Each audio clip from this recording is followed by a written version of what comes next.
there! I'm Emily. And I'm Kayla. And we just want to talk movies.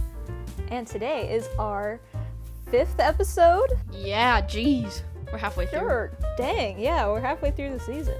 It's flying by, and it's getting me through the tough time of Kayla being away. Yeah, we have an excuse to talk to each other for like 3 hours.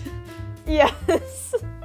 Alright, today we are giving a review of Daisy Ridley's latest film, Cleaner. We've had very long episodes as of late, so this one will be a nice little easy little break from the hour-long episodes, hopefully. Yeah, who knows? We could ramble on long enough. You never really know. Sometimes we just ramble with stuff that isn't even the topic, so... Yep. We will start off with our news. Kayla, do you have any news? I have personal news, first of all. Oh! So, Sunrise on the Reaping, the book, came out on March 18th.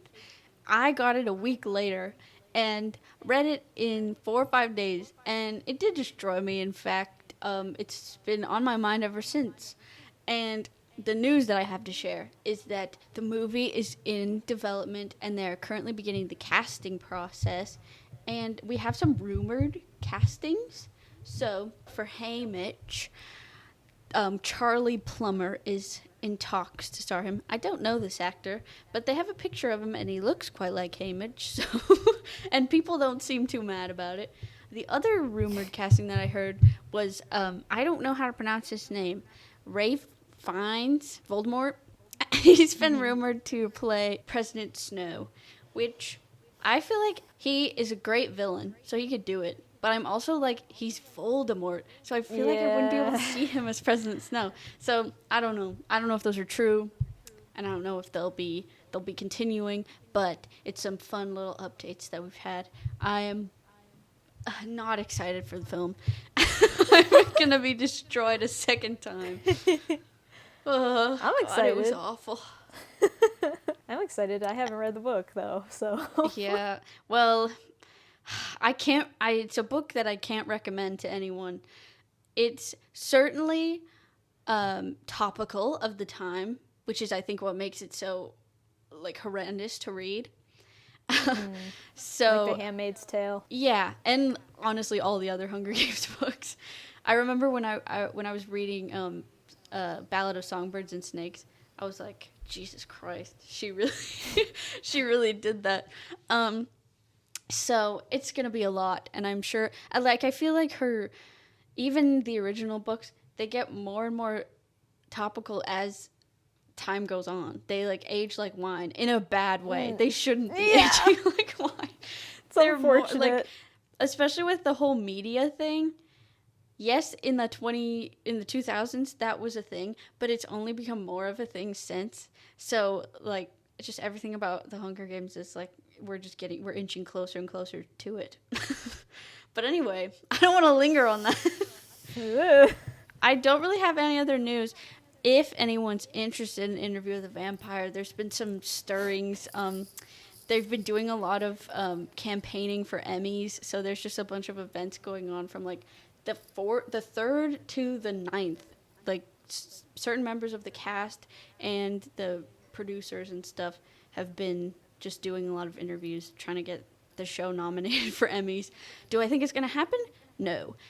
Do I hope it's going to happen? Why, yes. Well, yes. Well, yes. I think it deserves every Emmy that they're being submitted for, but we shall see. We shall see. My news is unfortunate, but at this point, expected. But Saw 11 has been officially taken off of the release schedule for this year, and basically, they're a mess over there. I don't know what happened, because when the 10th one came out, it was like, oh yeah, we have plans, we have exactly what we want to do next with the story. At least that's what I heard. Now all of a sudden, just no one knows what to do or how to handle the new timeline, I guess. And apparently it's all because these two producers had a falling out or something and are not on speaking terms, so nothing's getting done. Great. And now I'm hearing they might sell Twisted Pictures to Blumhouse, but that's just a rumor. So at this point, everyone's kind of just waiting for them to officially announce that it's canceled and not going to happen, which really irritates me. Because yeah, we were looking forward to it. Yeah, they set up this whole thing. They made us all, oh yeah, don't worry, we know what we want to do. We have a story for after it's all going to happen. And then they just kind of said nothing for a while, like, I don't know. And now all of a sudden it's like, oh no, we don't know what to do, so sorry, it's delayed. I'm like, oh my god. Wow. So, disappointing. And if they do nothing, it kind of taints Saw X, because the whole point of, like, the last part of that movie is kind of setting up stuff that is going to happen. That's what I hate. Like you were saying, they can't do that unless they have a plan. Yeah. And it sounds like they were kind of lying about having a plan. Exactly. Yeah. Which, that makes me really irritated. Yeah, that's always annoying. I don't know. Whatever. I have another piece of sad news. Finn Wolfhard's debut feature film movie came out on Friday, and it's not in any theaters near me because, alas, I am in Wales. And it's literally the worst. I'm so sad. I'm hearing very mixed things. It looks really good. I don't know, all the clips I've seen of it, it looks really good, and I just want to see it.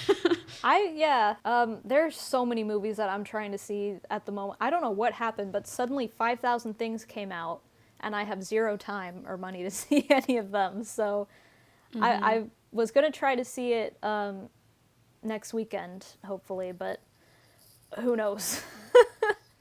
Well, because let me know how it is. Yeah, I love a camp slasher. What made me unsure was I do recall an interview with Finn Wolfhard some time ago where he clearly did not know what sleepaway camp was.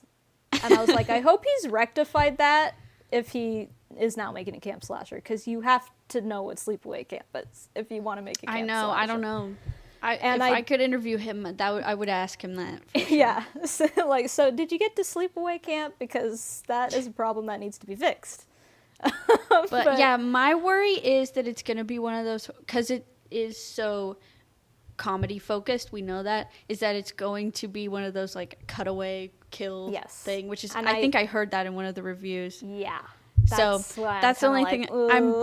I'm going in with low expectations for, like, gore, but I just want to have a fun time, which I've heard that it's certainly a fun time.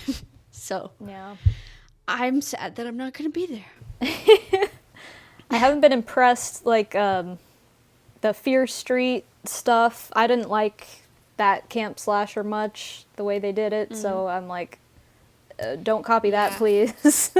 I don't think it'll be like that. I mean, I like that it's from Neon, so it's sort of like an indie project. I really don't know. I liked his short film that he directed, so I think he has good instinct for, like, making cool shots, and also he's very funny, so I trust that the writing will be pretty funny. So I don't know. Yeah, we'll see. I'm definitely interested in seeing it, because yes, I do love a camp slasher, but nothing really comes close to Sleepaway Camp, so no, I'm not expecting it to be to that caliber. No. Shall we dive in to our topic at hand, which is a review. Why, yes. A review of this movie that no one saw. Let's just say, I guess, what the movie's about, because probably no one knows what it is. So this is a movie starring Miss Daisy Ridley, and it is essentially British Die Hard.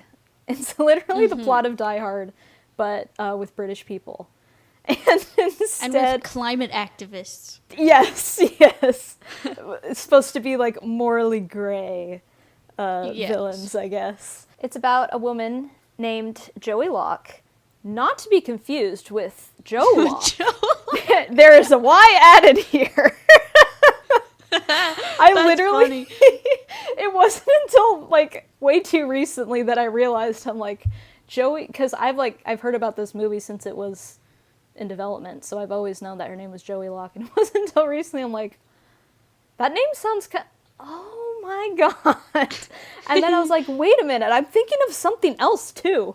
And because this is like the stuff my brain remembers, I recalled that a few years ago, John Boyega did a podcast series called Tomorrow's Monsters, which, if you haven't listened to that, get on that because it was amazing. But anyway, his character's name was Jack Locke. Locke spelled the same way. And I'm like, what's with all these J Locks in my life? J Locke. I think Locke's a cool last name. With an E. With an E, yeah.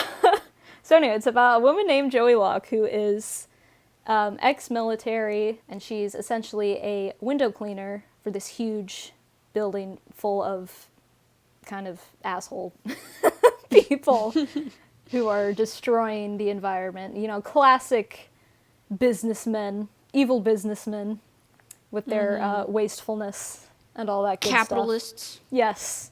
The oil drill, all that topical stuff. The bourgeoisie, if you will. And then we have these climate activists who infiltrate the building, take everyone hostage, and, all of a sudden there's only one woman who can save them from the outside. And yeah, the typical action plot. I'll just go through my notes, I guess. Took notes throughout the film. First of all, Daisy looks awesome. I love her look so much in this. It's me too. Very that was different. Literally the first thing I put on my list. I said, I love Daisy Ridley's look. Yes. We haven't seen her play a character like this, very much more rough around the edges than she usually is, and I loved that for her.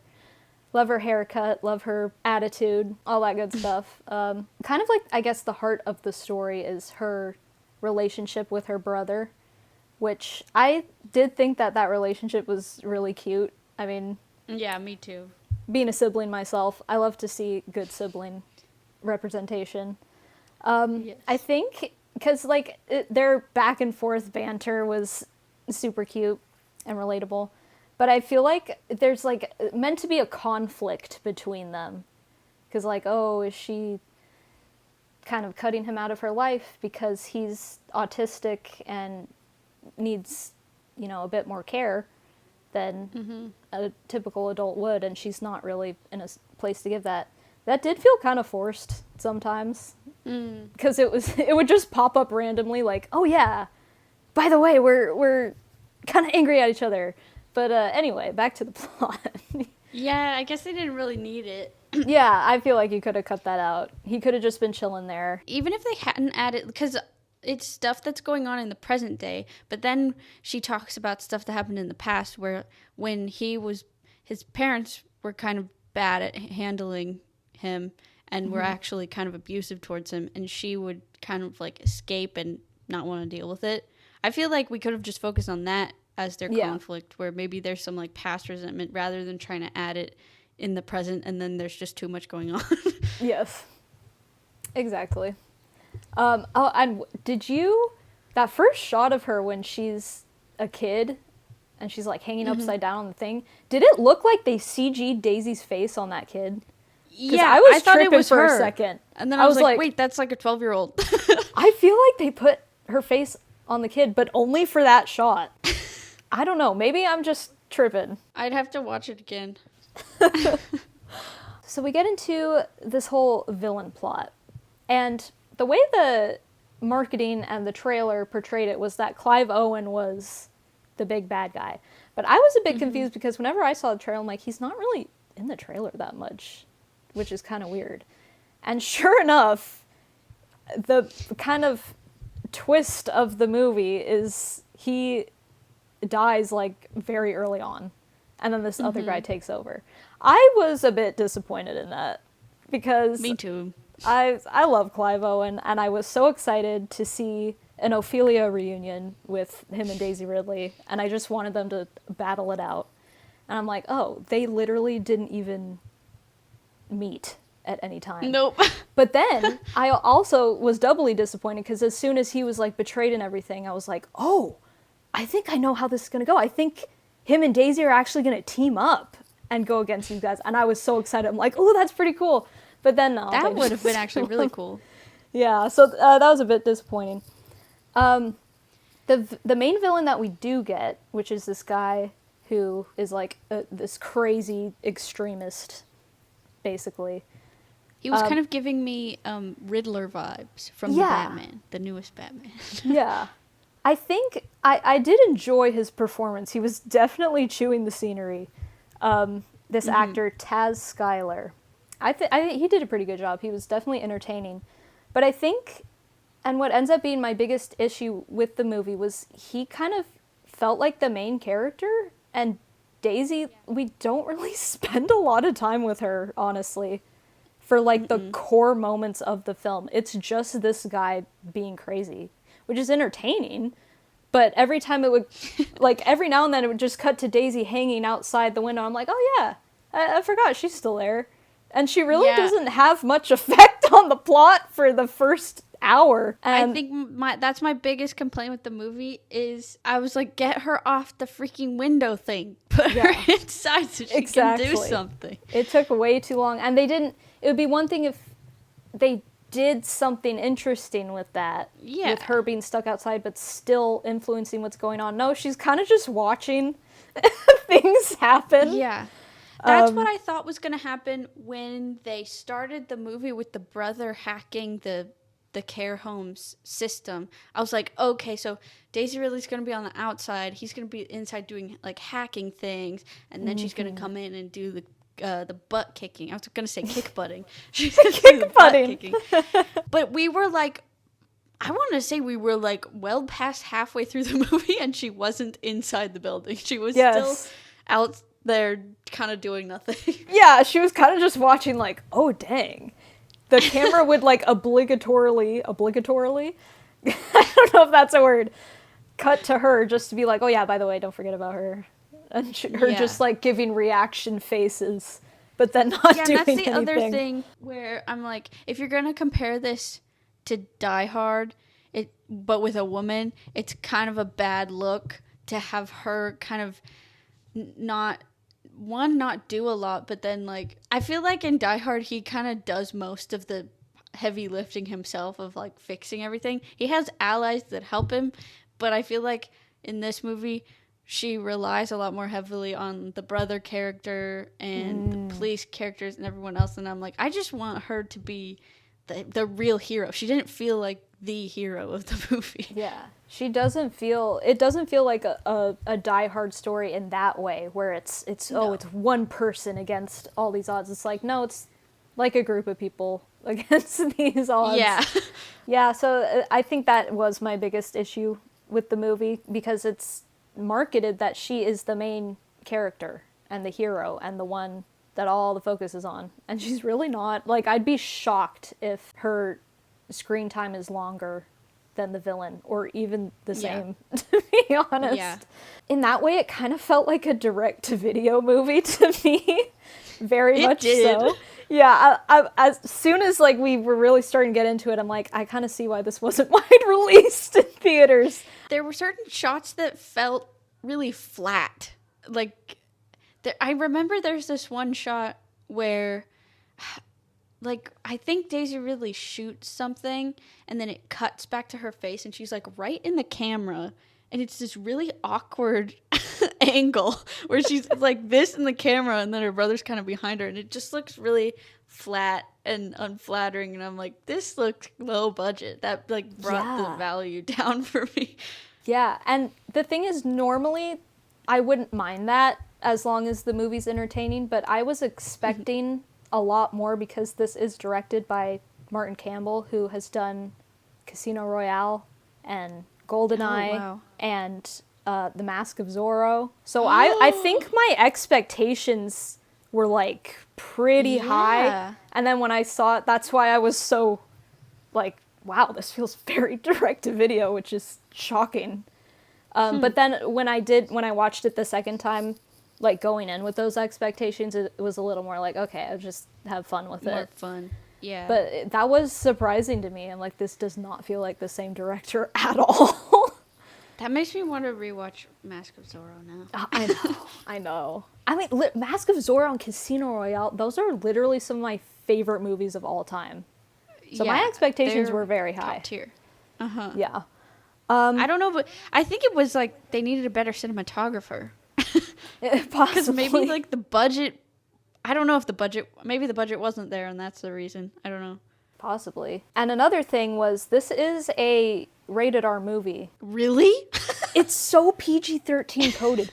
Like, the only thing that makes it R-rated is the language. There was hardly any, like, hardcore violence, or anytime there was meant to be something that looked really violent, I'm like, oh, obviously we're gonna see some blood or gore or something. You see, like, barely a drop of blood in this whole film. Yeah. She gets bruised. Yeah, that's the only stuff you see. And it's like a PG-13 movie. It feels so, like, glossy. And anytime something violent happens, it'll be like, oh, cut away. And I'm like, this is a rated R film? This does not feel like it at all. Yeah. Just for the language, I guess. So that was another thing that was disappointing. I was expecting some, like, really brutal, insane stuff. And I guess, I mean, there is violent, brutal stuff that happens, but it's not filmed in a way that's intense. Yeah, I did like some of the fight scenes. The two, like, we got two big fight scenes pretty much. Yeah.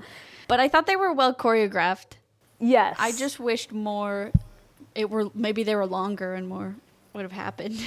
Yeah. I think the third act, once she gets inside the building, then it really starts like, oh, okay. And you get two, like, very good hand-to-hand combat scenes, and it again proves that Daisy's capability, like, physically as an actress is amazing, because she is doing a lot of that stuff herself. Not all of it, but a good amount of it, which you can see that on screen. And just, like, yeah, the way, like, it wasn't filmed too, where you can't tell what's going on, stuff like that. And it's no John Wick, but it's still, I just love watching fight scenes like that, because it's like a dance, and just seeing, like, people say, like, oh, it looks too choreographed, but I enjoy that a lot of the times, because it's just so, I don't know, it's fun. It's kind of like the reason people don't like a lot of the lightsaber battles in the Star Wars prequels is because they're too choreographed, but I don't know. To me, that's fun. Yeah, because it is like watching a dance. Or, well, I did a lot of karate, and that was pretty much like fight dancing. And I love that type of stuff. Yeah. There's still definitely good action, I think, or worthy action to be had here. So, yes, this movie, obviously trying to emulate Die Hard, has, like, the whole thing where she is in contact with someone on the outside, which is this detective, police officer? I don't know what you call them. FBI? I don't know. FBI sounds better, but I don't know. And honestly, that whole thing just felt like they only did it because they're trying to copy Die Hard. They tried to have, like, the emotional thing where, like, oh, you know, both these women, they've kind of had a rough break, and they're not the best people, maybe. But they get through it no matter what, and it was just kind of like, okay, like, yeah, whatever. I didn't particularly feel moved by it. No, and I think a lot of people's complaints about movies like this is it's, like, forced feminism, and I do think at some points it kind of felt like that. There were moments where I'm like, okay, you're kind of just talking without doing the walking. Like, especially in this scene early on where there's a pregnant, what are the cleaning people called? Just a cleaning person. A cleaning person. She's pregnant, and they have this whole thing where, like, the boss of the place is, like, over the top rude to her. And then Daisy's like, well, if you would just pay her maternity leave. And then it's like, okay, like, that scene was so obviously just in there to be like, see how these people are so awful to women, but the women will stick up for each other. I'm like, okay. Here's my thing. With all of that, like you're saying, how there was a lot of commentary on like corporate greed and men in power. And then they have villains who are in the right mostly, and then they have to kill off Clive Owen and make this guy crazy just so you aren't completely on his side, because he is crazy. And I'm like, but hold on though. They had a good point. And I feel like that would have been more interesting to explore. And like you were saying, if she had teamed up with him, then I don't know, I feel like they could have explored that more. And I also feel like we're in a time where this almost felt outdated because of the whole Luigi Mangione trial that's going on right now. Yeah. Like, we're kind of past this. We're like, everyone's fed up with people like this. So it was interesting, to say the least, the route that they took. And that's another reason why I was like, the Die Hard comparison again. I'm like, oh, but the woman ended up saving a bunch of assholes. That's basically what her mission was. And I was thinking, like, when this first was coming out, or not coming out, but when it was, like, getting made, and I was hearing about the plot, I'm like, oh, that's interesting, because, like, there's a little morally gray area there. But, I mean, this was me thinking that, maybe the higher-ups in the building were, like, awful. But everyone else is just chilling. Like, no, literally every single person in this building is horrendous. Not even to the point where, they're destroying the environment. They literally are murdering people and covering it up.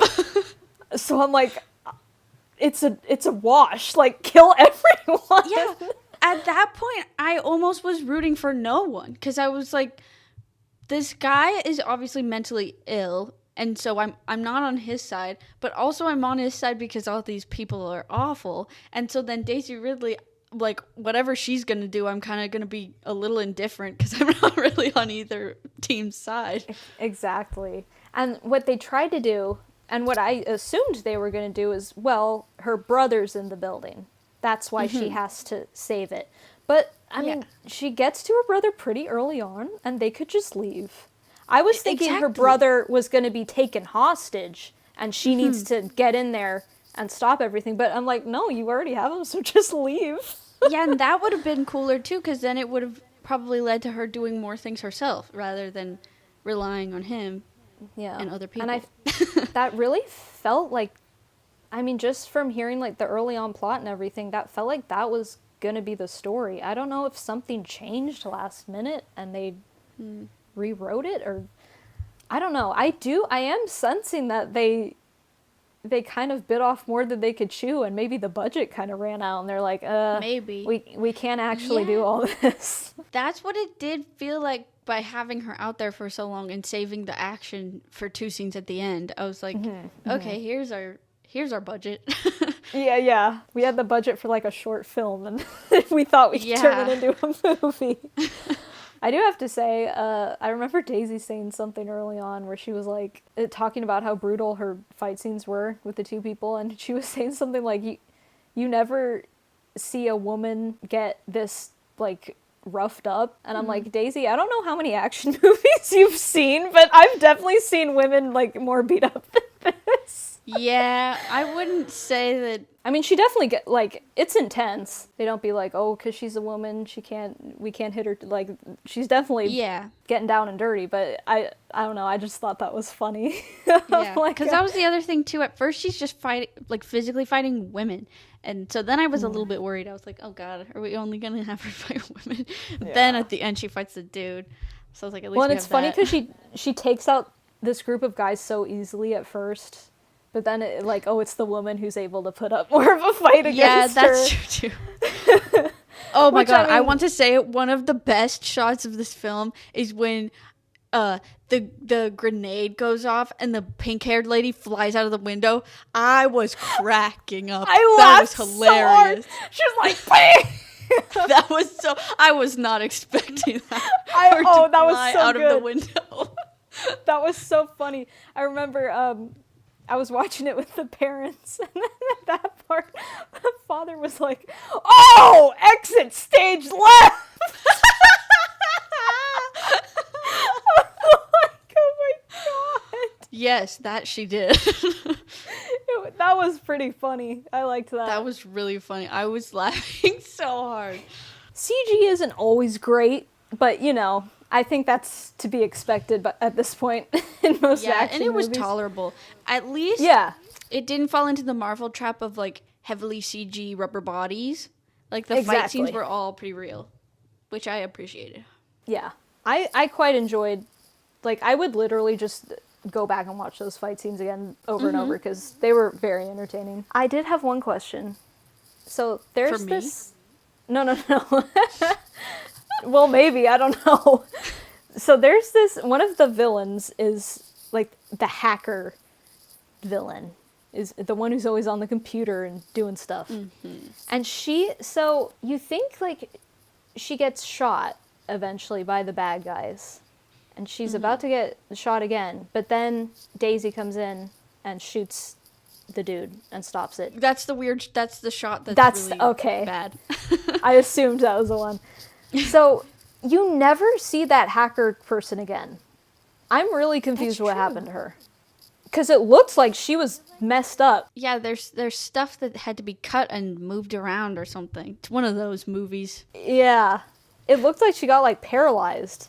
And then as soon, when Daisy saved her, I'm like, oh, they're gonna, like, lug her around with them now. I'm like, no, she's not with them. You don't see her anywhere at the end getting arrested. I mean, she's still alive because they made it the point that she saved her. But then you never see her. So I'm confused what happened to this hacker lady. Yeah, justice instead of justice for Barb, justice for hacker lady. Yeah, these villains, I mean, I think they work fine just like for what the movie is, but they're definitely not memorable at all. I mean, you just compare it to Die Hard and it's like no comparison. I was thinking of Alan Rickman the whole time and I was like, that guy with the white hair. Yeah. And then even there was the hacker guy, the hacker villain in Die Hard. That obviously was supposed to be like this lady. It's been like however long since I watched Die Hard. I still remember all those characters. I don't think I'll remember these characters much longer after I watch this. I think it's funny because when they started doing press for this movie, all the interviewers were obviously asking like, so, it's kind of like a Die Hard thing. And like the director was surprised at that comparison. Okay. Not surprised, but just kind of like, oh, well, like, yeah, it's an homage, but it's its own thing. And I think Daisy was kind of saying the same thing, that they kind of just have certain scenes that pay tribute to it, but it's mostly its own thing. I'm like, no, this is literally a remake of Die Hard. Like, let's not kid ourselves. Yeah, the entire premise is the same. Yeah, so that was a little weird, I thought. Like, everyone seemed kind of, I don't know what the word is, not offended, but, like, kind of surprised that people would bring it up, I guess. Which is like, I don't know what to make of that. That was kind of weird. I mean, I personally think that it shouldn't be compared to Die Hard because that makes it look worse than it is. Yeah. It's kind of hard not to, though, because it's so... Yeah. Obviously. I mean, not that there's endless action movies about the building is taken over and one person has to help. But just like the way, the style of this whole thing is very obviously meant to be New Age Die Hard with women. Yeah, I definitely, the feminism wasn't quite there for me. I mean, the feminism is always there to an extent when it's Daisy, just for me personally. But it wasn't like what I was hoping to be like. It's no Young Woman in the Sea, Yeah. I mean, I think that they made her a complex enough character. It's just it kind of falls into the Ocean's 8 trap, where it's like, I wish that they had given the Ocean's 8 ladies a more complex heist like the men had. They had kind of a simplified one in comparison. I feel the same way about this movie, where the mission, she didn't do as much. It was kind of simplified. Yeah, definitely disappointing in that regard. It's weird because it feels like it should be more complex just because of how it's supposed to be morally gray and everything. But it ends up just being not even. as much because of the way they go about it. It goes from morally gray to just sludgy. Yes. Sludgy! That's the way that I was feeling by the end. Because it's fine not to have a clear person to root for, but there has to be something to root for, I guess. Yeah. Something to keep you interested in watching. I didn't really care. The only thing I could say is the relationship with the brother, which I think they, like we said, they did a successful job at that. So I can't say that I was completely, tuned out, but I don't know. I wish there was something more there. Yeah. It's just one of those movies it's there, and it has the action, and it moves along. It's pretty short, so... Yeah. It's harmless, I guess. That's the best way to describe it. It's a harmless I would agree. movie. Anything with Daisy is going to have my attention she I think she's a great actress, and she is my celebrity crush, so. And she looked very good in this movie. Yeah. And she was, the brief time she was on screen, she was always entertaining. So, at the very least, I get that, so I'll be happy. I thought her brother was a very entertaining character as well. I love his Thor hammer. That was so good. Everywhere. I didn't even notice that until the part where he leaves his charger on the bus, and then I was like, wait, he's holding a Thor hammer. He has a Thor hammer! And I don't know, I guess I'm not one to say, this is a good representation of autism, but it felt like it was, maybe, to me. But I loved stuff like when she's saying, how long he'll have to wait for something, and he's like, that's 2 Lord of the Rings movies or something. That's so literally how I think of time. Every time at work, when I'm calculating how much time I have left, I'm like, oh, that's the length of Oppenheimer or something. Yeah. That's literally how I calculate time. That was really funny. And just, little stuff like that. I loved when she, towards the end, where she's trying to get him to hack into the system or whatever, and she's like, well, remember the Avengers? And they had to get the Infinity Stones. I'm like, oh my god, that's perfect. And just hearing Daisy Ridley talk about the Avengers is a little weird, but... Yeah. I'm like, wait, why is Rey talking about Thanos and Infinity Stones? You're a part of that property. Yeah, I'm like, whoa, I'm tripping here. Anyway. That was funny. Yeah, stuff like that, I think, is what at least kept me in good spirits with the movie, Yeah, it gives you, human connection.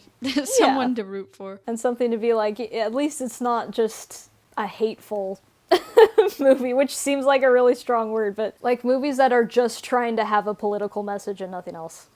Yeah. They're just I have no concern about likability or characters. We're just trying to make a statement. To the point where it feels like more machine than man. Not to bring it back to Star Wars again. I do have one last thing I want to say. It made me very happy to hear Daisy Ridley say in a very serious, low-tone, intimidating voice that I have your weird angry man YouTube rant. Oh my gosh. That's an amazing line to say in a serious, intimidating voice over the phone. I don't even remember that line. That's incredible. She's talking to the villain guy, the right? The villain. It was when they they downloaded his old weird angry man YouTube rant video. And that's hilarious. She calls him their name. She's like, I have all the files and your weird angry man YouTube rant. Oh my god. I had to write that down. I'm like, that's fantastic. That's really funny. So yeah, overall thoughts. It was entertaining. I had a good time, especially the second time when my expectations were okay, I know what I'm getting now. Because the first time I watched it, I was kind of this is weird. This is not at all what was advertised or what I was expecting.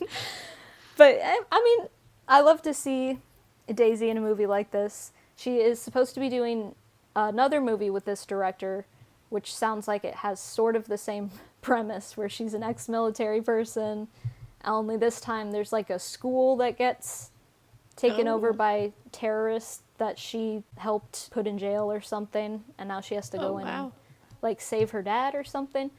Hopefully that one will be a step up, maybe. Maybe we'll get a little bit more budget. Maybe Daisy will be the main character. Yeah, maybe they'll take in some of the criticisms.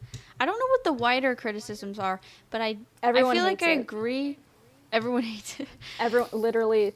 But it's so difficult because every time I try to watch or get any kind of serious review on a Daisy Ridley movie, it's all, as we were talking about, it's all weird angry man YouTube rants. It's literally just videos of men being like, Daisy sucks. I'm like, okay, well, can you give me like an actual criticism of the film? So it's hard to see like what sane people think of the movie, basically. Exactly. Yeah, not chronically online alpha bros.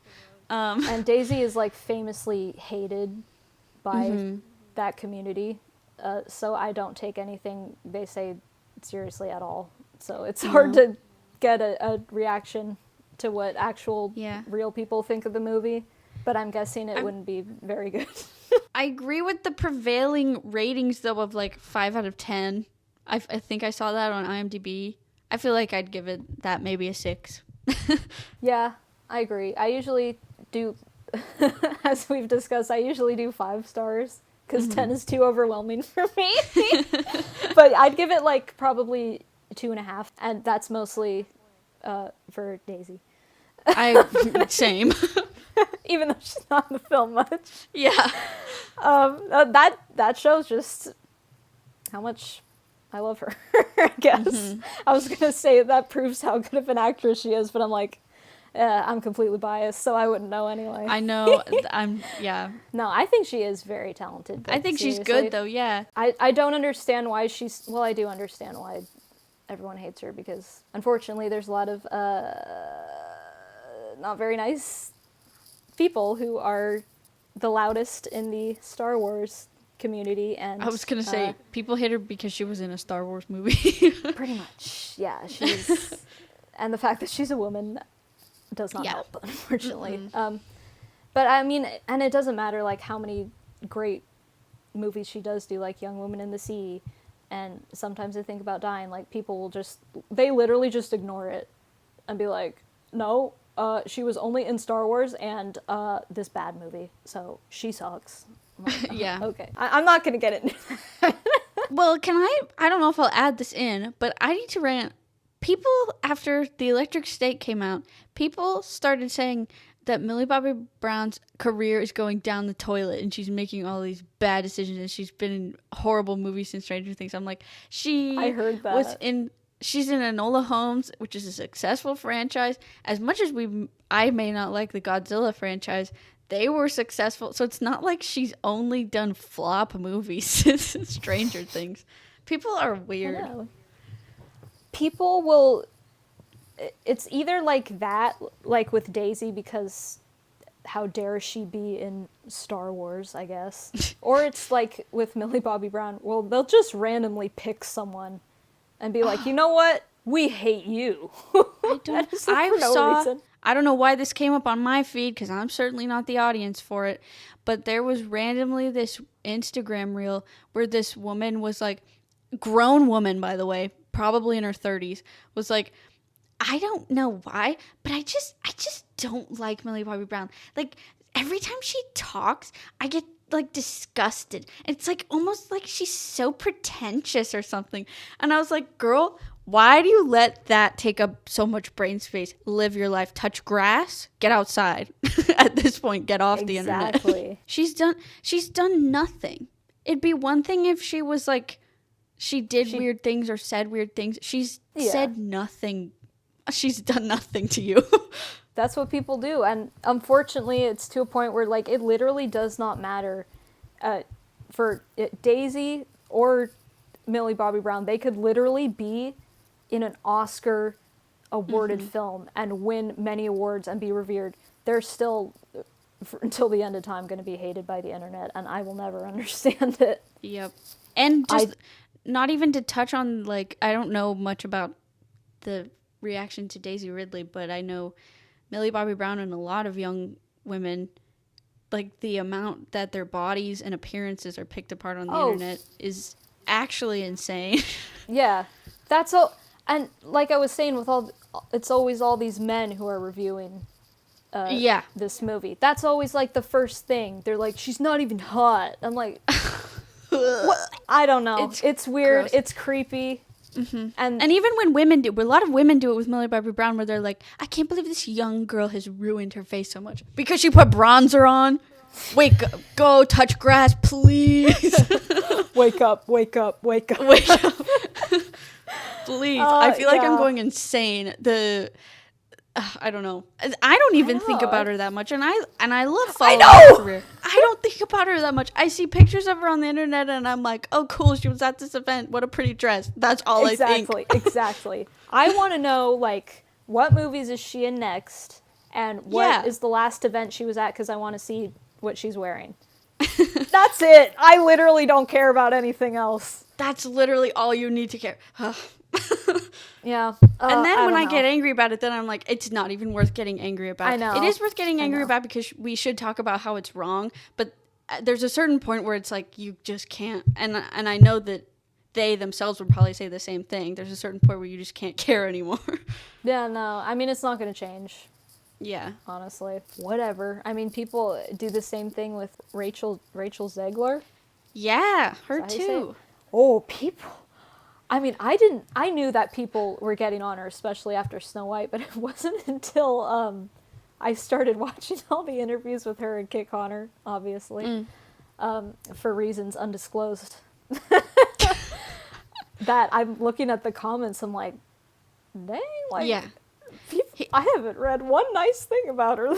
Yeah, this is the thing with women, that not even young women anymore, because...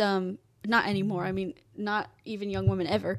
Because I think Blake Lively, whatever you think about Blake Lively, I know that's a very controversial topic, but just to say that when men are hated, it's usually for, like, actual crimes that they've done. I'm talking about, like, celebrities. When women are, like, even given even more vitriol just for being annoying, like, slightly annoying in an interview. Like, I don't understand. Yeah. I've known many people who have annoyed me in my life. Everyone has annoyed someone at some point. I still love all of them. Like, why do we have to say that they're awful people just because they said, like, a bratty thing once? It's hard to have a camera on you all the time and not say something that will make someone annoyed. That's stupid. Like, yeah. That doesn't mean that they're these awful, evil women and they shouldn't have career. Like, wake up, please. Open your eyes. Yeah.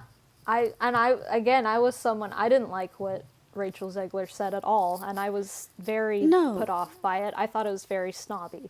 But, and that's that. Like, you know what? And then she goes on, she does other stuff. I don't care.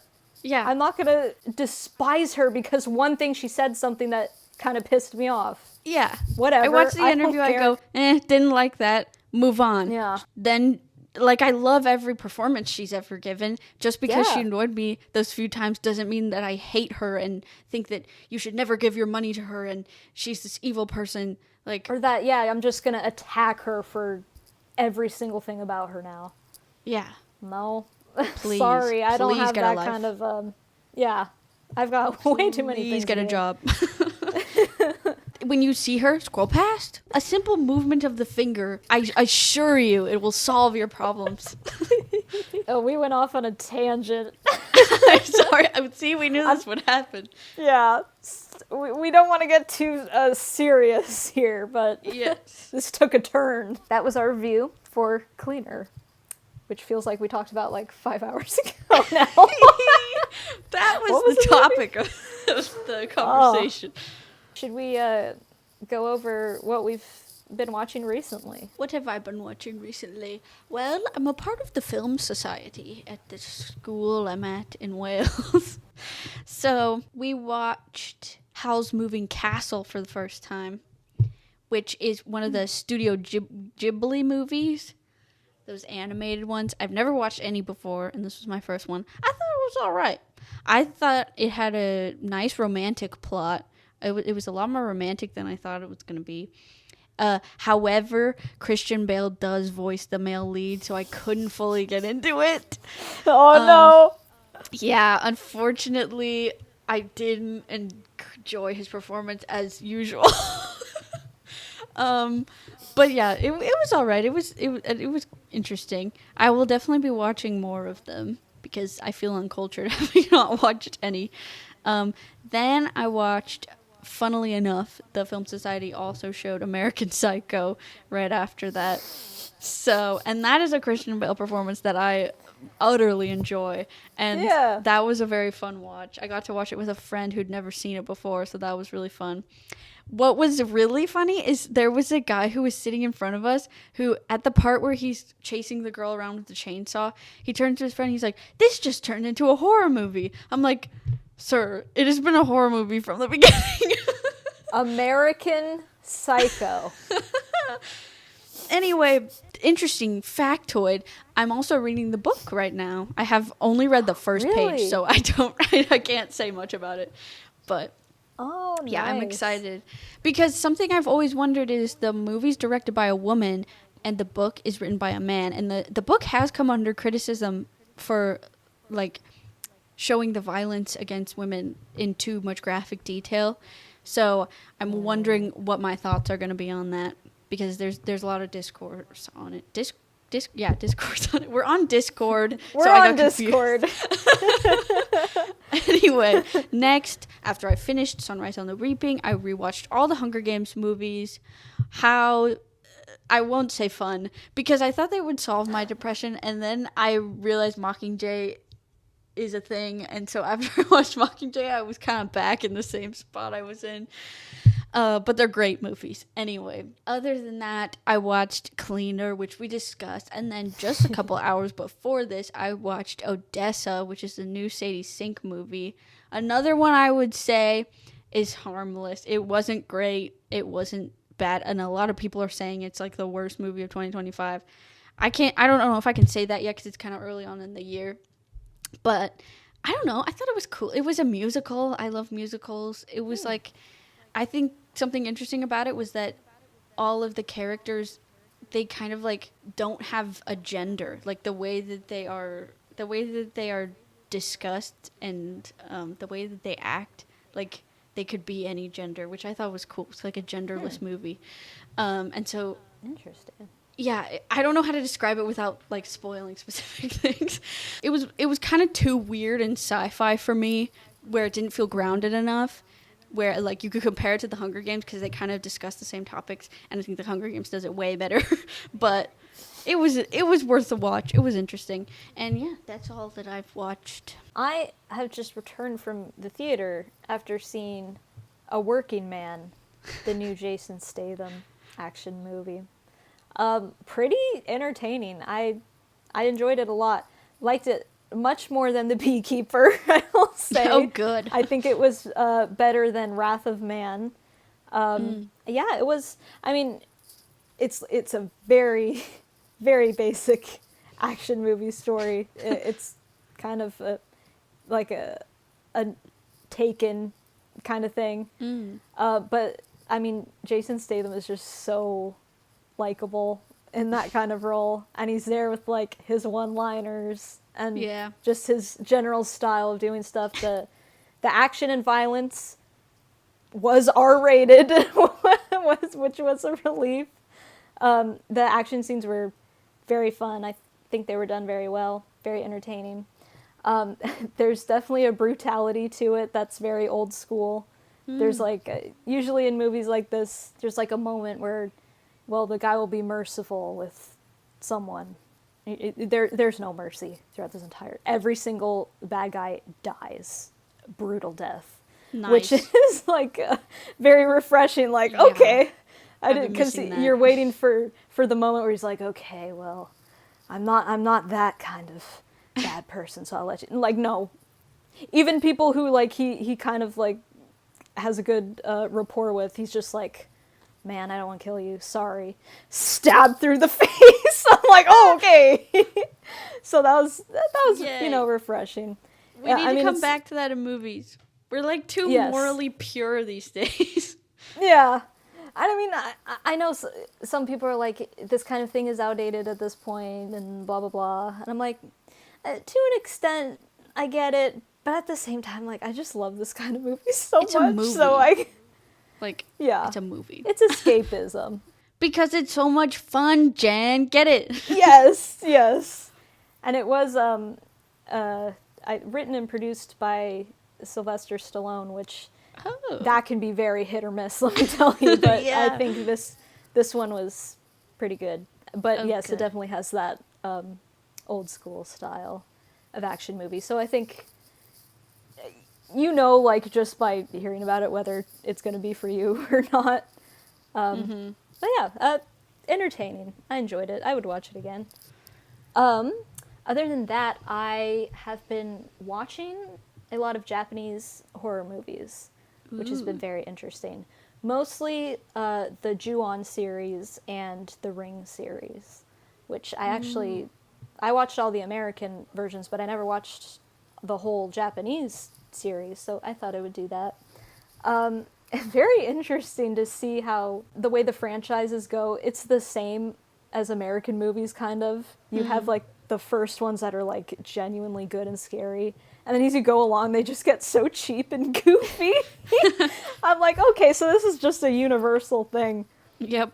Like, I think the Ring series straight up turned to horror comedy, much like Nightmare on Elm Street. Yeah. I just love both of those stories. I love Sadako and Kayako. And yeah, I'm very happy that I finally have completed the entire franchise because, as I said, I watched like the first two Japanese movies, and then I just watched all the American movies, which most of those were not good. But yeah, Japanese horror is really good. Like, I really enjoy it. Among foreign horror movies, it's one of my favorite styles because it just feels so much creepier. Yeah. Like, I feel like they don't use as much music and sound effects. So Yeah, it it makes all it feel just more feels real. Yeah. Yeah. So you'll just hear a noise, and it just sounds like a noise you'd hear in your room, and you're like, oh, God. But yeah, that's been interesting. And my next one up on the docket is Audition, which is the famous Takashi Miike film, which is a torture horror movie that is quite famous for how brutal and disgusting it is. That I've kind of like, I was been like, oh yeah, I'll get to it, and I just kept putting it off for years of my life. Oh. And now is the moment I finally watch it. I mean, I'm not as, like, I've been through Terrifier, so at this point, like, I'm sure it's gonna be fine. But yeah, for my early years of horror, hearing about this movie, I'd be like, oh, Never. I don't know if I want to watch that. And then eventually I'm like, oh yeah, I will. But just put it off. And now I'm like, you know what, Emily, sit down and watch this movie. Every horror fan has seen it. You need to fuck up. I mean, I hear nothing but good things about it. There's some stuff in it, so I gotta have a good strong luck with stomach. that. Yes, yeah. I am interested to see, like, I mean, after it came out in like 1999 or something. So, like, I mean, I'm assuming things have evolved now. Interesting. So So before Saw. Yeah, way before all that stuff. So I'm really interested to see. And Takashi Miike, you know, he does like crazy stuff. He did this other one called Itchy the Killer. Itchy. That also has some stuff in it, and I am going to get to that one eventually as well. Okay. But I'm curious to see, like, actually how brutal it is compared to stuff nowadays. Yeah. Terrifier. I feel like, yeah, after you've been through Terrifier, is there really anything else to be nervous about? Maybe, I don't know. We'll see. Yeah. If you don't hear from me again, I've lost my mind. Yep. Yeah, that's what I've been watching. I have also started rewatching Agatha All Along because our next episode, we are going to discuss this show, give our thoughts and reviews.